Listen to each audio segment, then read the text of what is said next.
Your ship's amazing, Shepard. I've never seen a drive core like this before. I can't believe you were able to fit it into a ship this small.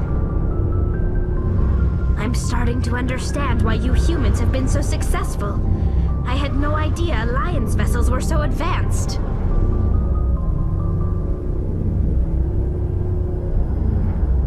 The Normandy's a prototype, cutting-edge technology. A month ago, I was patching a makeshift fuel line into a converted tug ship in the flotilla. Now, I'm sitting on board one of the most advanced vessels in Citadel space. I have to thank you again for bringing me along. Traveling on a vessel like this is a dream come true for me. I had no idea you found ship technology so interesting. It comes with being a Quarian. The migrant fleet is the key to the survival of my people. Ships are our most valuable resource. But we don't have anything like this. We make do with cast-offs and second-hand equipment.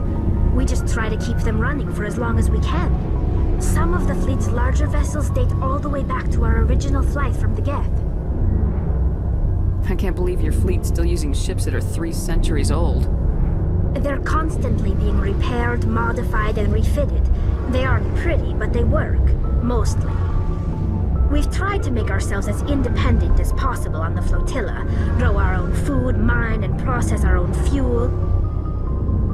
But some things we just can't make on our own. A patch to maintain the hull integrity requires raw materials we just don't have. That's why our pilgrimages are so important. Tell me about your people. Our lives aren't easy. Resources are scarce, and we are constantly on the move. Everything we do must in some way contribute to the continuation of the migrant fleet. There are 17 million Quarians in the flotilla, and each of us relies on the others for survival.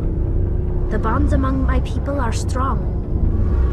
Unfortunately, we have had to surrender many of the freedoms and civil liberties other species take for granted. What kind of freedoms? Well, it's illegal for parents to have more than one child. If our population grows too much, it would strain our resources to their breaking point. Of course, we also can't allow our numbers to become too few. If our population is in decline, the rule against single births is temporarily repealed. In extreme cases of population decline, incentives are even offered to encourage multiple births, though the Conclave hasn't had to take such measures in nearly a century. That's your government. The Conclave is our civilian branch of government. Each ship can elect a representative to serve on the Conclave and make decisions that affect the fleet as a whole. On matters that affect an individual ship, however, the captain has the final say. It's a tradition that dates back to the early days, when the fleet was governed by martial law.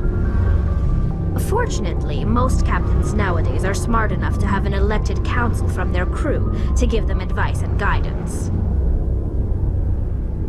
So the ultimate power rests with elected officials?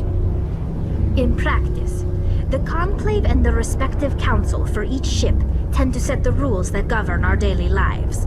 But in theory, we are still under military jurisdiction. The 5 top-ranking military officials in the fleet serve on the Admiralty Board. These 5 have the power to overrule any decision by the Conclave in case of emergency. To do so requires unanimous agreement among the Admiralty, and they can only do this once. After that, the entire board must resign their posts. It's a safeguard that served us well. In nearly 3 centuries, the Admiralty Board has only overruled the Conclave 4 times. I want to know more about the Geth. I doubt I can tell you anything you don't already know. It's been almost 3 centuries since they drove my people into exile. All I know is the story of their origins, what they were when we created them, and how they turned on us. Interesting. The Geth were originally created to serve as an automated manual labor force. Initially, their intelligence was as limited as any VI. Over time, we made small modifications to their programming to allow them to perform more varied and complex tasks, bringing them closer and closer to true AI status. How come the Council didn't step in and stop you? This wasn't true AI research. We may have been skirting the bounds of the law, but we never did anything that was actually illegal. The changes were so insignificant, so gradual, that we were able to control them. Or so we thought. But one thing we underestimated was the power of the neural network. A million Geth thinking simultaneously created an inherently unstable matrix.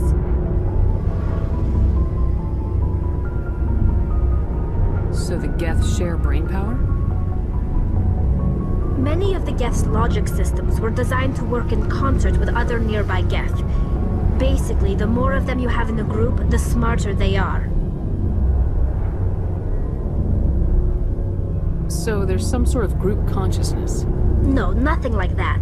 They cannot share sensory data or information. Their programming cannot handle that much simultaneous input. Each Geth maintains an individual awareness and identity. The neural network only operates on a process-based level. It's basically the synthetic equivalent of a subconscious. But when they're in close proximity, they can coordinate low-level functional processes, freeing up more capacity for original or independent thought. That doesn't make any sense. I'm probably oversimplifying. The Geth are incredibly advanced and complex creations. All you need to know is that they get smarter when they gather in large numbers. As we built more and more Geth, their effective intelligence became more sophisticated, more abstract. One day, a Geth began to ask its Quarian overseer questions about the nature of its existence. Am I alive? Why am I here? What is my purpose? As you can imagine, this caused a near panic among my people. I don't see what's so bad about those questions. The Geth were created to engage in mundane, repetitive, or dangerous manual labor. That's fine for machines, but it won't satisfy a sentient being for long. The Geth were showing signs of rudimentary self-awareness and independent thought. If the Geth were intelligent, then we were essentially using them as slaves. It was inevitable the newly sentient Geth would rebel against their situation. We knew they would rise up against us, so we acted first. A general order went out across all Quarian-controlled systems to permanently deactivate all Geth. The Geth responded to this order violently.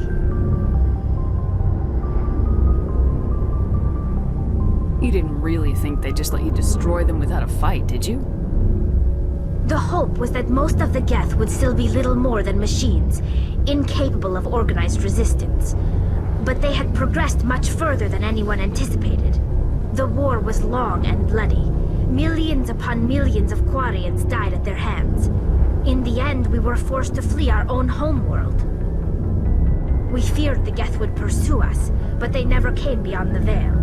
Now we drift through space, exile searching for a way to reclaim what was once ours.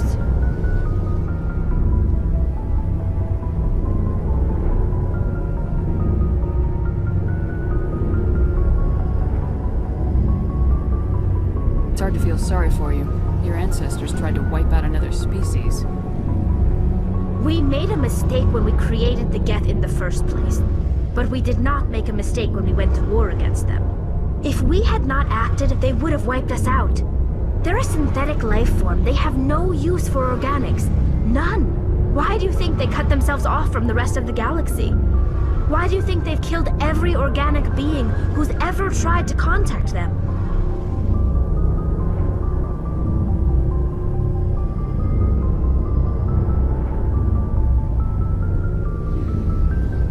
They didn't kill Saren. What does that tell you? The Geth are not innocent victims in all this. They're the enemy. They want to destroy us. Not just the Quarians. All organic life. That's why they've joined up with Saren. And that's why we have to stop him. I want to know more about the pilgrimage. When my people reach maturity, we leave our birth ships and seek acceptance with a new crew. It's necessary to maintain genetic diversity among the fleet. But no ship wants to accept someone who will be a burden on them. So, to prove our worth, we embark on a pilgrimage. We set out alone, leaving the flotilla and our families behind us. We only return once we have found something of value we can bring back to the fleet.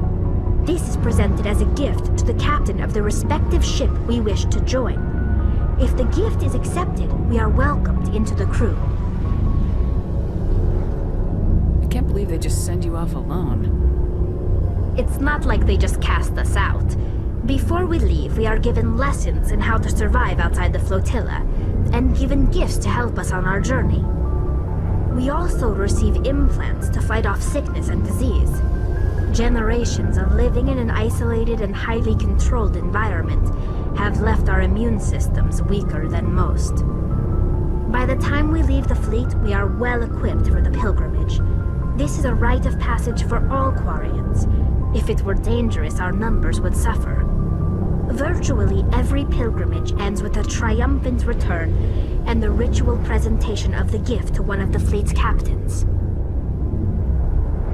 Can a captain choose to reject the gift? That doesn't happen often. Most captains are eager to increase the size of their crew. It increases their own standing in our society. Even when the gift is not particularly valuable, the captain usually accepts it out of a sense of tradition. However, there is a stigma to presenting a substandard gift. It's not the best way to make a good impression on a new community. Most pilgrims don't return until they find something worthwhile. I want to talk about something else. Like what? I should go. See you later.